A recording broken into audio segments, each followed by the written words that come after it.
A shadow world government has been mentioned, but to truly understand what that means, let's go back to this iconic warning from President Dwight D. Eisenhower.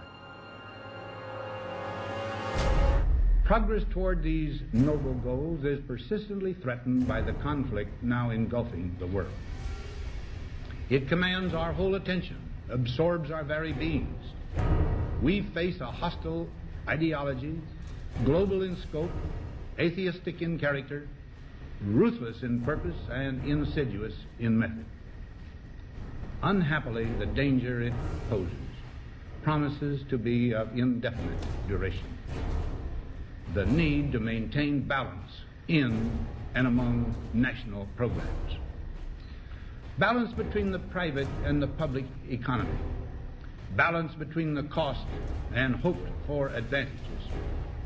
Balance between the clearly necessary and the comfortably desirable. We have been compelled to create a permanent armaments industry of vast proportions.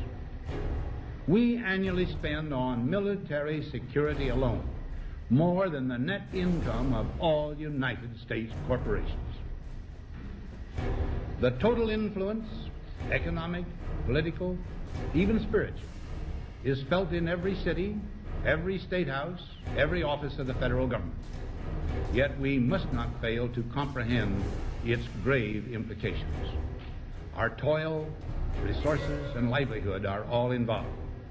So is the very structure of our society. In the councils of government, we must guard against the acquisition of unwarranted influence, whether sought or unsought, by the military-industrial complex.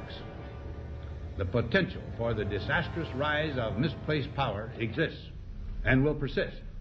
America went into a major mobilization, revived its defense industries, and we saw the civilian economy of America more and more skewed through the 50s.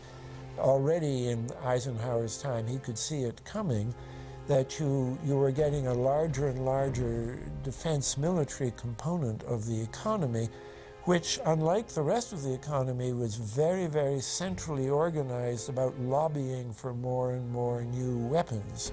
It was the political skills of this military-industrial complex, which I think Eisenhower was really warning us about, and rightly. There is a military-industrial complex. Today, we see a situation where the civilian economy is really in tatters, and most of our civilian production has gone overseas to third world countries. What do we export? Our biggest export practically is garbage, but apart from garbage, we export military equipment. We have a special act which subsidizes, makes it possible for countries abroad to buy our armaments because it's too expensive to produce them for one country only. So we have become a very efficient military-industrial complex, but the civilian economy is only a ghost of what it used to be, and this has terrible consequences for democracy because it means that the power of this lobby is now sort of dominating what goes on in Washington. Through multinational corporations, global intelligence networks, out-of-control banksters, all under the veil of national security and black operations, the global elite have consolidated power on a massive scale over the last several decades. You see, global corporations not only fund and develop large technological and military projects here and abroad, they also own the consumer industry and production, as well as all of the important media. By owning the vast majority of what we hear and see on a daily basis, we have been manipulated on a mass scale as to regards to what we believe and desire, both socially and politically. Edward Bernays, the nephew of world-famous psychoanalyst Sigmund Freud, would study group dynamics and become the father of public relations. He authored the book Propaganda in 1928. In it, he described how to intelligently and consciously manipulate the habits and opinions of the masses within a democratic society.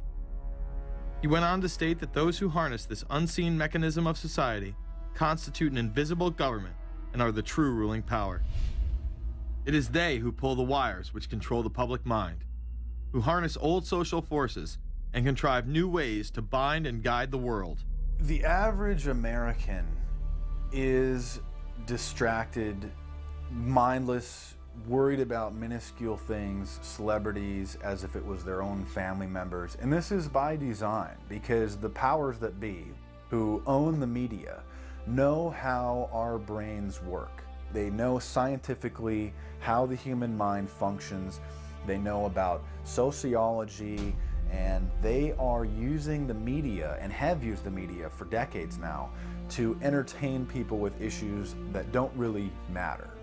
When you have the big news networks covering celebrity issues as if it's the most important thing, it becomes the most important thing. And this is not by accident. This is to keep us out of the way. Because if you're worried about the latest celebrity death, or the latest celebrity couple, or the celebrity breakup, or your sports team having a shot at the Super Bowl or the World Series, there's so much information about those issues that can be discussed that will mesmerize people, and they won't know or care about the real issues that are out there. Well, I think this is just one more piece of evidence of the degree to which the media, supposedly the watchdogs, has become the gatekeeper of the system. Mainstream media are, first of all, nearly all of them corporations, nearly all of them now publicly held, part of the whole Wall Street financial system that they're supposed to report about objectively, but they can't. They, right now, in October of 2009, they are celebrating the recovery of the biggest banks in New York and saying that the recession is over. Of course, there are a few problems, like foreclosures are going on, unemployment is rising. All of this is affecting the American people, but it's not affecting the financial elite who also control the media.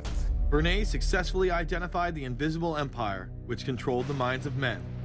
So as the populace is mesmerized and hypnotized by powerful behind-the-scenes forces, as they are distracted by the latest celebrity scandal, the newest cell phone, and their favorite sports team, this network disguises itself, remaining in the shadows.